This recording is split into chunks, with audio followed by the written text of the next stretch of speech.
It's interesting that in Shulchan Aruch, in the Code of Jewish Law, it says that the purpose of Shabbos candles is to bring about shalom, peace. Now, that's actually from the Rambam says that, and so does the Gemara, the Talmud.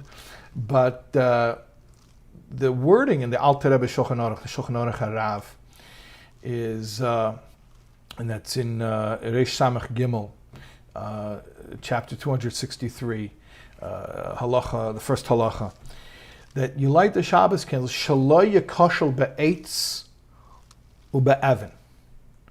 You light the Shabbos candles so that you shouldn't stumble or trip on a piece of wood or a stone. Now, traditionally, in the old times, when they didn't have electric lights blaring all night, once the sun went down, it was dark. The house was dark. So if you wanted to have an evening meal, like you do on Shabbos, if you don't light Shabbos candles, so it's dark and you're going to be bumping into people, you're going to put your elbow in the soup, right?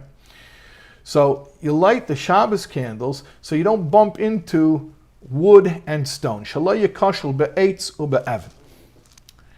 But again, there's a deeper reading. Again, this is from the Rebbe, a deeper way of reading this.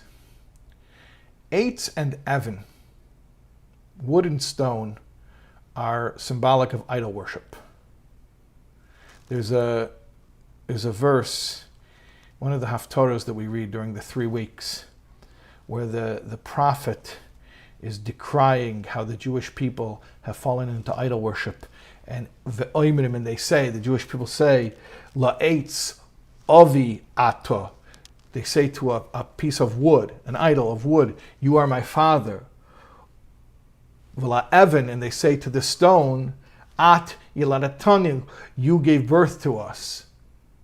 They call the stone their mother.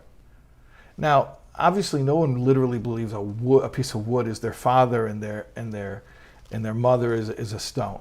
What it means is that they're giving power to these idols, giving them a central place in their lives.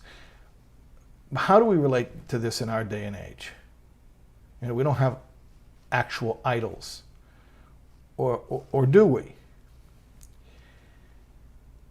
The idea that the material world functions autonomously, that one God, one power, one unifying force isn't directing it all, that's idolatry.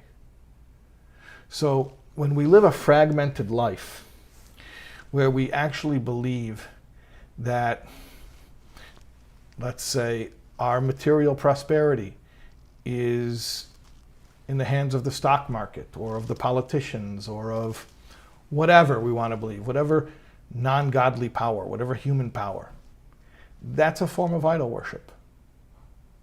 When we start to become attached to physical possessions, as if they just, we have them because we think we went out and we earned them and we bought them, rather than understanding that Hashem is creating the world every single second the way that He wants to, and giving everybody whatever they have at this moment. When we live a life where sort of the material world becomes divorced from the spiritual reality that is at its core, that is idolatry. And so what happens is we look at the physical objects around us, the eitz and the evan, or the smartphone and the laptop and the dishwasher, whatever it is, the new car, the self-driving car, and we start to see these things as having value unto themselves, as something that it just is because it is. I have it just because I like it, rather than understanding that really Hashem is creating it all and giving it all to us at this moment for a purpose, and we're supposed to use it for a purpose. So that separation of the material from the spiritual is a form of idolatry. And what do we need to do? We need to realize, no, there's no such thing as that separation. That separation, we're creating that separation in our mind.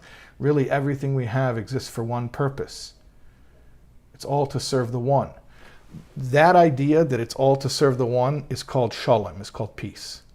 Making peace between the material objects and their spiritual purpose is called shalom. It's called making peace. So what happens? You light the Shabbos candles, and they illuminate our eyes. We start to see that things have purpose, they have meaning. We don't just have these things around us to have them, that God gives us these gifts as blessings so that we can use them. So instead of tripping over the dining room table because we're in the dark, so to speak, we have the light on, so the dining room table becomes the place that's our altar in our home where the family gathers around and we bond with each other. And that, I'm just saying that as a metaphor for everything that we have in our lives. So instead of the things in our lives just becoming separate from any sense of purpose or vision or calling or directive, when we have the lights on, now there's shalom, there's peace, because there's an integration between the material and the spiritual, and we see the purpose for everything in our lives. So the Rebbe says that's the hidden meaning of that line in the Code of Jewish Law. You light the Shabbos candles to bring about peace, so you don't trip on the wood and the stone.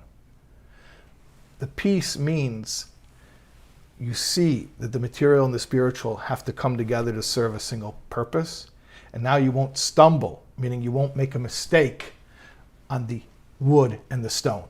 You won't think that the physical objects in your life are just there because they're there, and just enjoy them for the heck of it. So again, the idea of the Shabbos candles is to give us that clarity, that vision to appreciate why we have what we have and how to use it in a mindful, purposeful way. As well as what I mentioned earlier, the Shabbos candles allow us to appreciate the people in our lives, the people that we live under the same roof with. But the point is the same. Light doesn't put anything new into the house that wasn't in the house. Light allows us to see what was already there and to use it in the right way, to appreciate it. And in that sense, Shabbos candles have such a power, because once you start appreciating what you have, one epiphany leads to the next. In cartoons, when people have an epiphany, when they have a realization, a moment of clarity, there's a light bulb that appears over their head. They have a light bulb moment. So I would like to suggest that there's something of a Shabbos candle moment, when a Shabbos candle sort of appears over your head, metaphorically, where all of a sudden you say, aha, right? You're looking around you, it's the same house, the same stuff, the same people, but all of a sudden it has meaning. All of a sudden you realize this is a gift from Hashem and I have to use it in a meaningful way.